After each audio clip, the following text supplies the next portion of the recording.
우리의 힘과 능력이 되시는 하나님의 은혜와 사랑이 오늘도 우리 가운데 충만하기를 간절히 소망합니다.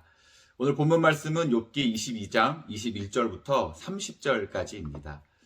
어제 본문에서는 엘리바스가 욥이 행하지도 않은 죄의 제목들을 열거함으로써 욥을 비방하고 정죄했었습니다. 그리고 이렇게 비아냥거렸죠. 15절입니다. 내가 악인이 밟던 옛적 길을 지키려느냐라고 했습니다. 악한 사람들이나 하는 행동을 계속 하려고 하느냐라는 것이죠. 어제도 말씀드렸지만 욥은 엘리바스가 말하는 것처럼 그렇게 악하디 악한 모습으로 삶을 산 사람이 아닙니다. 비록 완벽하지는 않았겠지만 하나님께서 사탄에게 직접 자랑하실 만큼 그래도 칭찬받을 만한 삶을 살았던 사람이죠.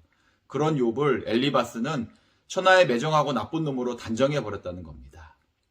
근데 오늘 본문을 보니까 엘리바스가 태도를 조금 달리하고 있는 것을 보게 됩니다. 오늘 본문의 내용을 보면은요, 우리들에게 너무나 익숙한 말씀입니다. 우리들이 수도 없이 설교를 통해 들어왔던 신앙의 교훈들을 엘리바스가 이야기하고 있기 때문이죠. 오늘 본문을 읽다 보면 굳이 따로 설교를 할 필요가 있을까 싶을 정도로 엘리바스의 말은 신앙의 핵심 사항들을 참 잘 정리해서 욥에게 알려주고 있습니다. 엘리바스가 한 말은 하나 딱히 흠잡을 데가 없어 보입니다. 하나님과 화목해라. 하나님의 말씀을 마음에 새겨라. 하나님께로 돌아가라. 세상 보화를 중하게 여기지 말아라. 기도해라. 겸손해라. 여러분, 누군가 여러분에게 이런 말을 한다면 여러분 어떻게 반응하시겠습니까? 만약 누군가가 저에게 이렇게 말을 한다면 저는 고개를 숙이고 네, 그렇게 해야죠 하면서 잘 들었을 것입니다. 왜요? 하나님의 말씀인 성경이 이러한 영적 교훈을 우리들에게 주고 있기 때문입니다. 그런데요, 지금 이 말이 과연 욥이 처한 형편과 상황에서 맞는 조언이었고 필요한 조언이었는가를 생각해 볼 필요가 있습니다. 여러분, 욥이 하나님과 화목하지 못했던 적이 있나요? 하나님을 떠난 적이 있습니까? 하나님의 말씀에서 떠나가지고 교만하게 인생을 자기 멋대로 살았나요? 부자가 되려고 다른 사람들을 속이고 학대했나요? 그냥 일반적으로 보면 엘리바스의 말은 너무나 영적으로 유익한 말들이고 신앙에 도움을 주는 말들입니다. 하지만 22장 전체의 내용을 반복해서 읽다 보면 엘리바스의 어떤 의도가 그 안에 있는 것처럼 보여집니다. 지금 엘리바스는 이 말을 통해 다시 한번 욥을 정죄하는 것입니다. 1절부터 20절까지가 직격탄을 날리는 것이라고 한다면 21절부터 30절까지는 소위 말해서 돌려가기를 하고 있는 것입니다. 너 하나님 떠났지? 너 하나님과 화목하게 못 지내고 있지? 너 지금 엄청 교만해. 너 하나님의 말씀을 알긴 아는 거야? 너 아주 돈독이 올랐구나. 기도도 하지 않으면서 뭐가 잘 되겠니? 지금 엘리바스의 말에는 이런 뉘앙스가 담겨져 있는 것이죠.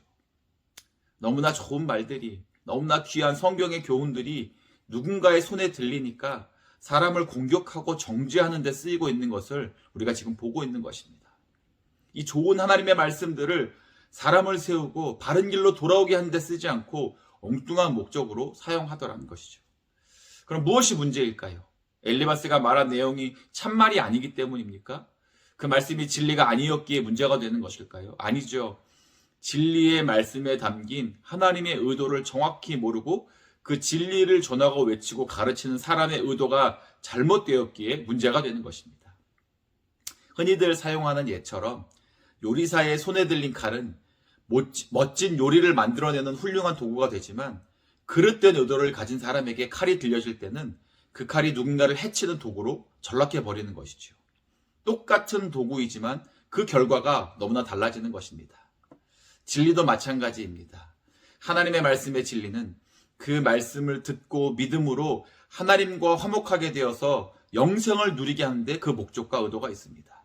누군가를 깔아뭉개거나 면박을 주고 무시를 하거나 벌거벗겨서 수치와 창피를 당하게 하려는데 그 목적이 있지 않다라는 것이죠.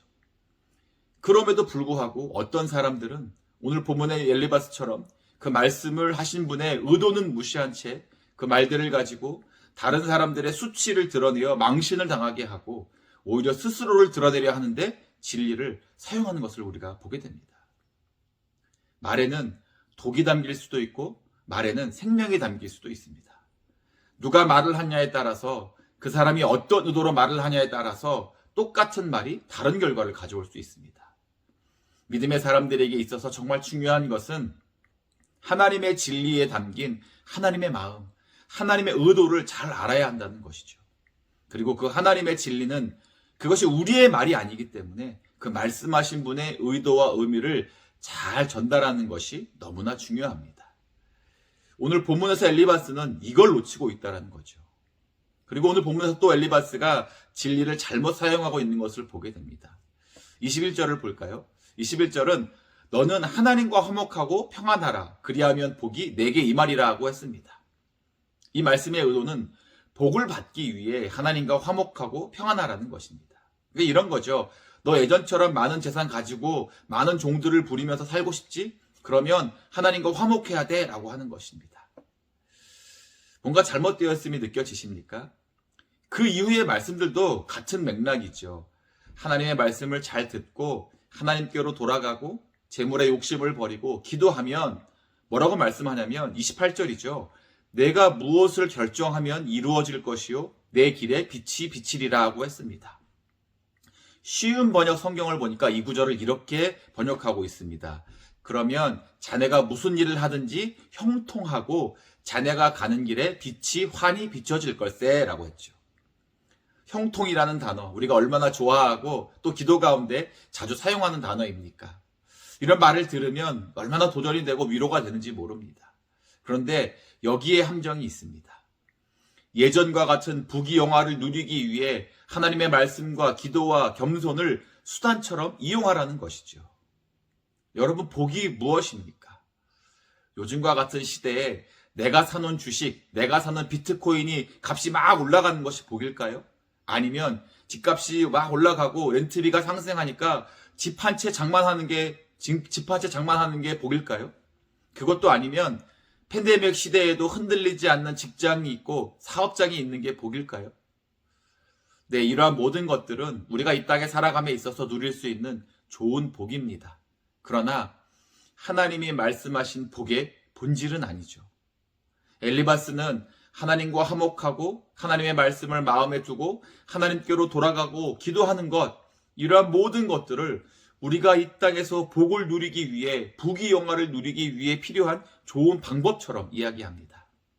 하지만 성경은 엘리바스가 말한 그러한 모든 것들이 복을 얻기 위한 방법이 아니라 복 그 자체임을 우리에게 알려주죠. 하나님을 가까이 하는 것, 하나님께로 돌아가는 것, 하나님의 말씀을 붙잡고 마음에 새기는 것, 하나님께 기도하는 것, 이러한 모든 것들은 우리가 마음 먹었다고 할 수 있는 것이 아닙니다. 아무리 마음을 먹어도 믿어지지 않을 수 있습니다. 아무리 다짐을 해도 하나님의 말씀이 이해가 가지 않을 수도 있죠. 하나님께 돌아간다는 것이 뭔지 개념조차 모를 수도 있습니다. 그러나 우리가 하나님을 믿게 되고 하나님의 말씀이 이해되고 깨달아지며 하나님을 힘입어 하나님과 동행하며 살아간다면 바로 그것이 복인 것이죠. 하나님께서 우리들에게 구원의 복을 허락하셨기 때문입니다. 시편 73편 28절 말씀에서 시편 기자가 하나님께 가까이 함이 내게 복이다 라고 고백했습니다. 죄인된 우리들이 거룩하신 하나님의 자녀가 되고 우리의 허물과 죄로 인하여 하나님과 막혀있던 담이 허물어져서 하나님을 아버지라 부르며 사귐을 누리는 관계가 된 것, 바로 그것이 진짜 복인 것이죠. 그리고 우리가 흔히 말하는 건강, 자녀, 재물, 권세와 같은 것들은 하나님과의 친밀한 사귐을 통해 누리게 되는 진짜 복을 누리면서 얻게 되는 부수적인 산물인 것입니다. 형통하게 되는 것, 우리 모두가 바라는 것이지요. 그러나 우리가 이 땅에서 형통하게 살기 위해 신앙을 이용하려 한다면 그것은 하나님의 진리가 말씀하는 바가 아닙니다. 시편 23편 4절에서 다윗이 이렇게 고백했습니다. 새 번역인데요. 내가 비록 죽음의 그늘 골짜기로 다닐지라도 주님께서 나와 함께 계시고 주님의 막대기와 지팡이로 나를 보살펴 주시니 내게는 두려움이 없습니다 라고 했죠. 주님이 나와 같은 죄인과 함께 계시는 것, 그것보다 큰 복은 없습니다. 임마누엘의 하나님이 우리와 함께 하십니다. 여러분, 이것을 믿으시기 바랍니다. 그리고 그 하나님과 함께 하시기를 힘쓰십시오. 그 하나님의 말씀을 붙드십시오. 그리고 하나님께 기도하시기 바랍니다. 우리가 이렇게 할 수 있다는 것이 바로 복입니다. 이 복을 누리시면서 어떠한 고난과 고통이 닥친다고 하더라도 우리에게 주어진 삶을 믿음으로 살아내시는 우리 모두가 되실 수 있기를 주님의 이름으로 간절히 축원합니다.